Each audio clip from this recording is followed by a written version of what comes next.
Good morning. I want to say thanks to the board for moving the nomination forward. I am the great-great-granddaughter of Mac Uhlman, James McEwen Mac Uhlman. Want to give a shout out to my dad right here.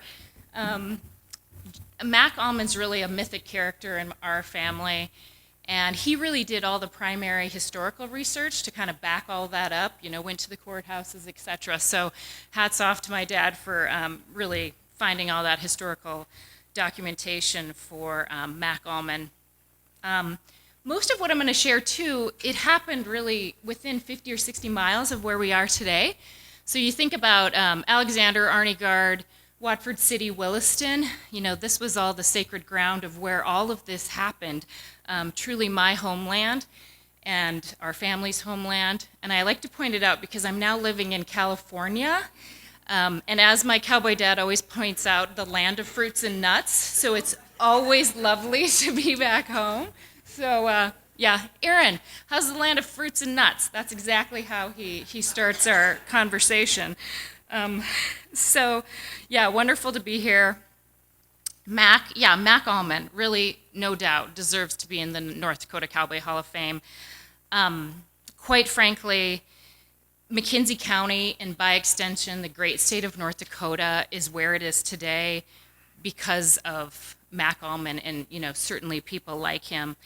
It was his, strength, courage, that sheer determination that just can't be overstated. So he was born in Nova Scotia, 1854. So we're talking a long time ago, which is why you need all that historical documentation of these things.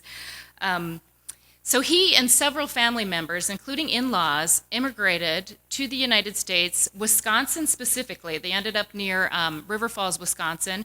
They were horse breeders, worked in that arena there. He was newly married, so young family, but he wanted to head out west. And he shows up in this unorganized area in the new state of North Dakota in 1891. So 1891. So just downstream, he ended up just downstream of Williston on that south side of the Missouri. And formed the newly organized, at that time, Morning Star Cattle Company, and they had acquired the ranch site from the Stroud brothers. These are veterans of the Long X, Texas chain, that these pioneer ranchers who were out there at the time. So he ends up there, and one of the first hardships I always like to point out is just the sheer geography of that area. As most of you know, you have the Yellowstone River to the west, you have the Missouri to the north and the south, and my favorite, the Little Missouri River, kind of looping to the south. So you literally getting there was a huge big deal back then. There weren't modern bridges. You had boats and swimming. I guess it was a quite the geography just to get there. So this becomes the iconic Birdhead Ranch along the Timber Creek. They actually, Morning Star Cattle Company and his partners, mainly his relatives and in-laws, registered that iconic Birdhead brand in 1893. You can kind of see that in those historical documentation with the state of North Dakota. So that was in 1893. They built a line camp right there, right on that Ragged Butte Spring. So as you went through Alexander, the spring is right there. It brings back for me a lot of those old Settlers' Day picnics. But what a awesome area to be building a line camp at that time. So that camp came up in 1895, and I really feel that a lot of the opportunity that Mac Uhlman had, and certainly building the Birdhead, was they had this epic winter of 1896, 1897. This is that same winter that took out a lot of these Texas pioneer ranchers. They kind of we're out of here. There's so much devastation to, their stock at the time that they had, pulled out, including our own Teddy Roosevelt, who really came mainly as a deep-pocketed cattle baron. Certainly Mac Uhlman came under different circumstances, but that winter put a lot of people out, including including the Long X. So he was able to kind of capitalize on that and start a ranch in that area because of it. So geography, that's one hardship. I'd say, and I don't really need to tell most of you, the second hardship I always point out is just the sheer weather, right? You know, these blinding blizzards, these driving hailstorms, the lightning, the prairie fires, the, you know, goopy, mucky bogs that happen as you're trying to run a cattle ranch there. So just that weather piece, you know, back then with, you know, without much help is pretty phenomenal. So Mac was principally in charge of the Bird Head and the Morning Star at that time. He really was ultimately responsible for its success. He certainly had partners because they weren't deep-pocketed, but he was the one responsible for that, for its success. And I always like to point out, too, that iconic Bird Head brand, that was really his nephew, Thad Uhlman, who came up with that iconic brand. He was the only one of the bunch who had some foraging experience, and he put it to good use and you know, came up with that brand.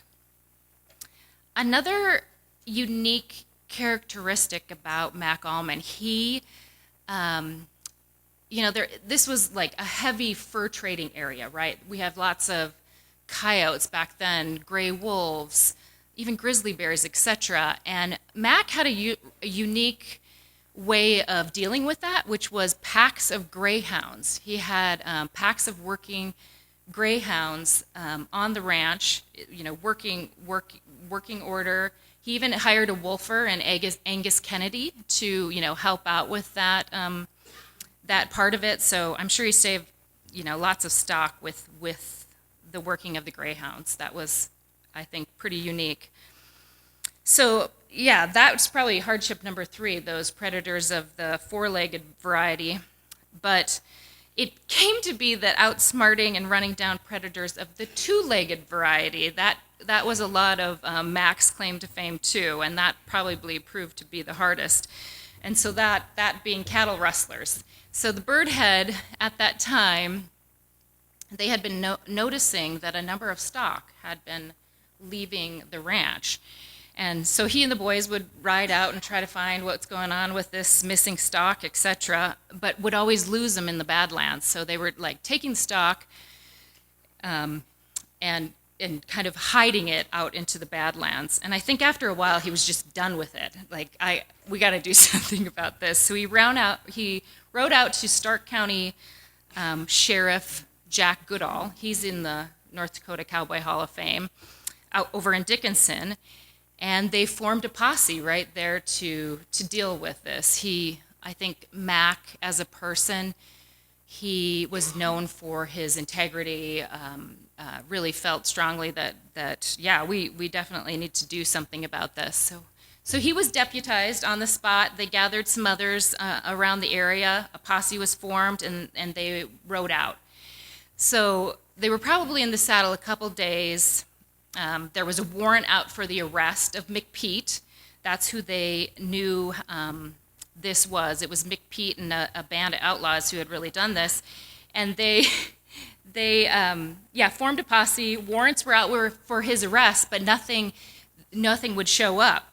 So they ended up at the headquarters of a McDonald. He was an accomplice of McPete's. And they kind of waited it out. Is he going to show up? You know, maybe. They found out McDonald put some clothing on the line, so they knew he's around, he's coming, he's going to show up. And the posse waited there.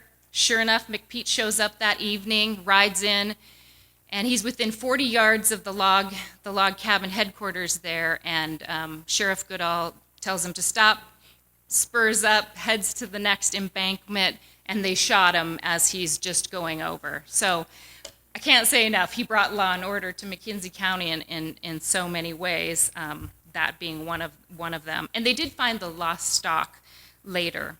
So brought a lot of law and order to McKenzie County and the state. He really believed in the power of education as well. He helped start the first school at that time. They used it in 1905. He had bought a ranch, sold his interest in Morningstar Cattle Company, and bought a ranch out near Schaefer, and started the first cattle company, or started the first homestead ranch there. Brought the family out from Wisconsin, so he's a really strong family man. First courthouse, the first courthouse in McKenzie County was on the Birdhead property there, and it was his in-law, James Hanley, who was the postmaster of that, the postmaster there. So really, North Dakota forever changed because of Mac Uhlman, no doubt. Hard work, keen business sense, deep moral character, really brought that law and order to the area.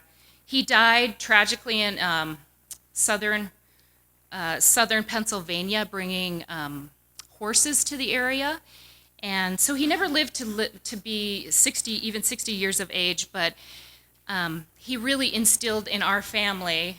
There's 5 generations that are going strong on the Uhlman side, including on the Birdhead Ranch. It's mainly been under the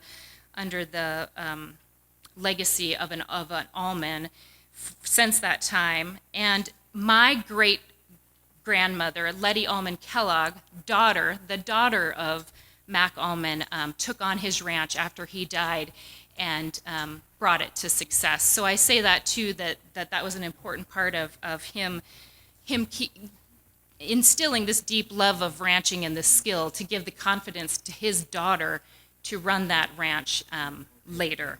So needs to be in the Cowboy Hall of Fame, no doubt. Again, all of that law and order, all of that power of education, all of that was brought to McKenzie County because of Mac Uhlman. Thanks.